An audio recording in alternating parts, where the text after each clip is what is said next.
জামাত কিন্তু 54 বছর পরে সুযোগ পাইই কইছে যারা অস্ত্র হাতে মুক্তিযুদ্ধ করছিল তারা মাপ চাও।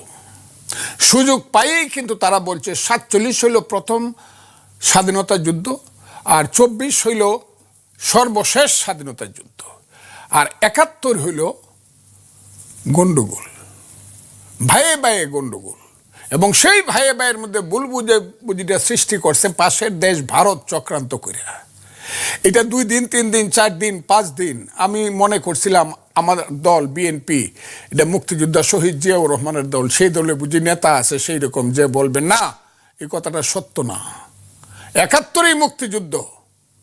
কিন্তু কেউ বলে নাই। এইভাবে যখন বলা শুরু করলো এবং 71কে পায়ে মারায়া গেল, 71-এর সমস্ত বীর শ্রেষ্ঠর ছবি যখন ফেলে পা দিয়ে পারাইলো, তখন আমি ফজলুর রহমান, আবারও বলছে আমি ফজলুর রহমান, আল্লাহর রহমত, বলছে এই রাজাকারের বাচ্চা আল বদরের বাচ্চারা, এই দেশটা কিন্তু এখনো পাকিস্তান হয়ে যায় নাই, মুক্তিযোদ্ধারা কিন্তু আমরা কিন্তু এখনো মরি নাই, সাবধান, মুক্তিযুদ্ধ সম্পর্কে একটা কথা বললে কিন্তু আরেকটা যুদ্ধ হবে, পারি অথবা মরি, মুক্তিযুদ্ধকে চোখের সামনে নিহত হত্যা করতে দেব না।